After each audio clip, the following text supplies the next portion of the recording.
আসসালামু আলাইকুম বন্ধুরা, আপনারা সবাই কেমন আছেন? আশা করি আল্লাহর রহমতে ভালো আছেন। প্ল্যানিং নিয়েছি যে আমাদের যে গ্রামার সাইটগুলো যে পরীক্ষায় এসে থাকে, আমরা এই সাইটগুলো নিয়ে যেগুলো মডেল কোশ্চেনে থেকে থাকে খুবই গুরুত্বপূর্ণ যে সেন্টেন্সগুলো থাকে বা যে বিষয়গুলো নিয়ে প্রশ্ন হয়, আমরা ওর বেশ কিছু সমাধান আমরা পর্ব বাই আমরা আলোচনা করব গ্রামাটিক্যাল রুলস সহ।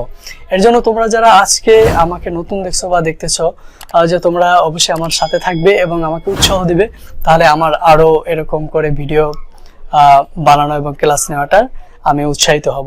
তো চলো আজকে আমরা চেঞ্জিং সেন্টেন্স নিয়ে কথা বলবো। এখান থেকে আমরা প্রায় গুরুত্বপূর্ণ 100 সেন্টেন্স নিয়ে আমরা আলোচনা করব। আজকে আমরা 5টা সেন্টেন্স দেব। তো এই সেন্টেন্সগুলো যদি তোমরা প্র্যাকটিস করো এবং যদি দেখো, তাহলে আমি শতভাগ নিচ্ছি যে তোমরা জেএসসি এসএসসি অথবা ইন্টারমিডিয়েট তোমরা যে লেভেলেই পড়ো না কেন, কারণ গ্রামারের যে নিয়মগুলো এবং সেন্টেন্সগুলো প্রায় সেম কোয়ালিটির এসে থাকে। তোমরা অবশ্যই সেটা ইতিমধ্যেই জানতে পারছো। তো আমি বলবো তোমরা ভালোভাবে ক্লাসটাকে এনজয় করো। চলো আমরা শুরু করি। তো আমাদের প্রথম যে প্রশ্নটা আছে, এ follower is a glowing gift of nature, এটিকে আমাদের ইন্টারোগেটিভ করতে বলছে। তো ইন্টারোগেটিভ হলো কি? কোশ্চেন করা, অর্থাৎ আমাকে এই সেন্টেন্সটা দিয়ে আমাকে চেঞ্জিং সেন্টেন্স করতে হবে, আমাকে কোশ্চেন করতে হবে। তো কোশ্চেন করার জন্য আমরা দুইটা ওয়ে আছে আমাদের। একটা হচ্ছে ডব্লিউএস ওয়ার্ড দিয়ে আমরা কোশ্চেন করব, নতুবা অক্সিলারিটিকে আগে এনে আমরা কোশ্চেন করব। তো আমরা যদি এখানে দেখো, এখানে অক্সিলারিটা আছে, যে তাহলে আমাদের আর অক্সিলারি আনতে হবে না। যদি এখানে যদি কোনো সেন্টেন্সে তুমি যদি দেখো অক্সিলারি নাই, তখন আমরা কি করব? তখন আমাদের কিন্তু টেন্স অনুযায়ী হয় ডু অথবা ডিড অথবা আমাদের ডাস আনতে হবে। বিষয়টা ক্লিয়ার হলো? এখন যেহেতু আমাদের এখানে অক্সিলারি আছে, তাহলে আমরা অক্সিলারিটা শুরুতে নিয়ে এসে লাস্টে যদি আমি প্রশ্নবোধক চিহ্ন দিয়ে দেই, বাকিটা অপরিবর্তিত রাখি, তাহলে কিন্তু আমাদের এটা হয়ে যাবে, আমাদের আর ভুল হবে না, আমাদের কোশ্চেন হয়ে যাবে, ইন্টারোগেটিভ হয়ে যাবে। কিন্তু এখানে কথা হলো ট্রান্সফরমেশন অফ সেন্টেন্সে আমাদের কিন্তু অর্থটা ঠিক রাখতে হবে। এর জন্য যে অক্সিলারিটা আমরা নিব, সেই অক্সিলারির সাথে আমরা একটা নেগেটিভ মার্ক নিয়ে নেব। তাহলে আমাদের কি হবে? অক্সিলারিটা আমরা নিলাম ইজন্ট,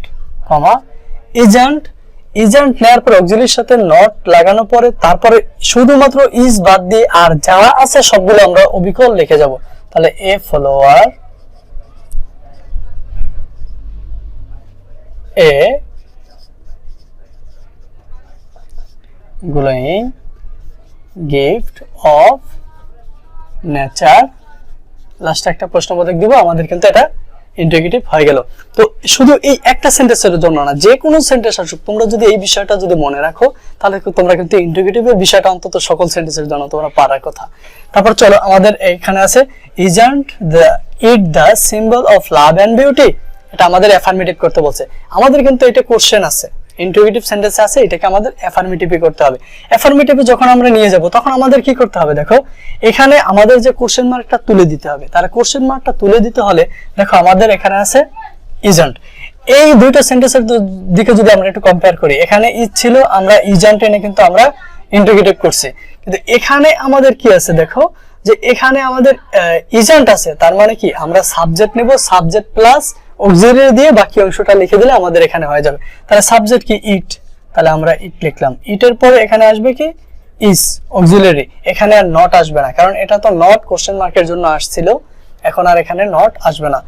ইট ইজ দা, তারপর বাকি যে যতগুলো আছে সবগুলো অপরিবর্তিত থাকবে। The symbol of love and beauty, প্রশ্নবোধক। আশা করি তোমরা বিষয়টা বুঝতে পারছো। এই ধরনের যে কোনো সেন্টেন্স থাকুক, আমার বিশ্বাস যে এখন তোমরা এই বিষয়টা সমাধান করতে পারবে। তো তারপর চলো, we need followers two decorate a place, এটা আমাদের কমপ্লেক্স করতে বলছে। তো দেখো, এখানে যদি আমরা একটা সেন্টেন্স দেখি, এভাবে টু যুক্ত যদি সেন্টেন্স দেখি, তাহলে আমরা টু এর পরিবর্তে সো দ্যাট বসিয়ে সাবজেক্ট প্লাস একটা মডেল অক্সিলারি নিয়ে আসবো। খুবই সিম্পল। দেখো, তাহলে টু এর আগ পর্যন্ত কিন্তু আমাদের এই অংশটা অপরিবর্তিত থাকবে। তাহলে আমরা লিখবো কি? We need followers. ওকে, এখন এই টু এর পরিবর্তে আমি বলছি, টু এর পরিবর্তে আমরা কি বসাবো? So that. এই সো দ্যাট এর পরে যেহেতু আমাদের কমপ্লেক্স করতে বলছে, তাহলে আমাদের আবার উক্ত ভার্ব সাবজেক্টটা নিয়ে আসতে হবে। উক্ত সাবজেক্টটা কি? উই। তাহলে আমাদের সাবজেক্টটা নিয়ে আসতে হবে উই। তারপর আমাদের একটা মডেল অক্সিলারি বসাতে হবে। এখানে আমরা টেন্স অনুযায়ী যেহেতু একটা প্রেজেন্ট টেন্সই আছে, তাহলে আমরা ক্যান বসাবো। ক্যান উই ক্যান, তারপরে বাকি যে অংশটা আছে সেটা অপরিবর্তিত থাকবে, ডেকোরেট এ প্লেস। আশা করি তোমরা এই কমপ্লেক্স এই ধরনের যদি অন্য কোনো ভিন্ন সেন্টেন্স যদি থাকে তাহলে তোমরা so that plus subject plus can বসিয়ে বা কুড বসিয়ে তোমরা সেন্টেন্সটা কমপ্লেক্স করতে পারবে। তো তারপর চলো আমরা 4 নম্বর কোশ্চেনটা দেখি। The rose is the best of all followers, এটিকে আমাদের পজিটিভ করতে বলছে।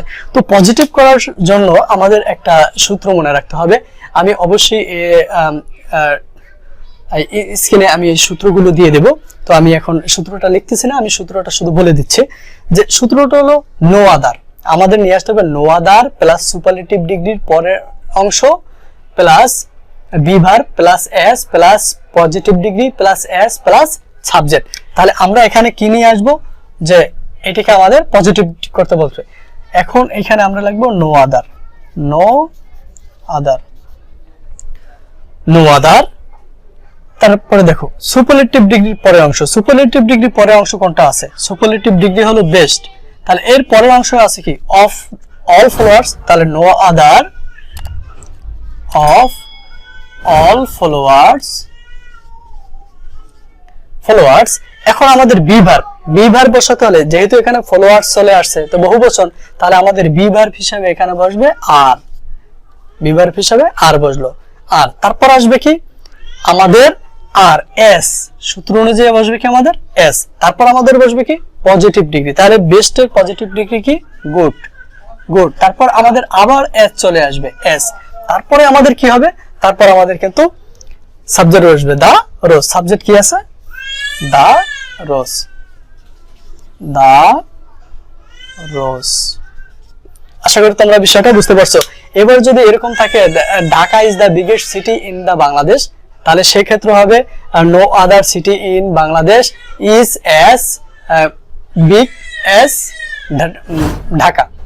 তো আমরা এভাবে করে কিন্তু আমাদের যে কোনো সেন্টেন্সটাকে আমরা এভাবে পজিটিভ করতে পারবো।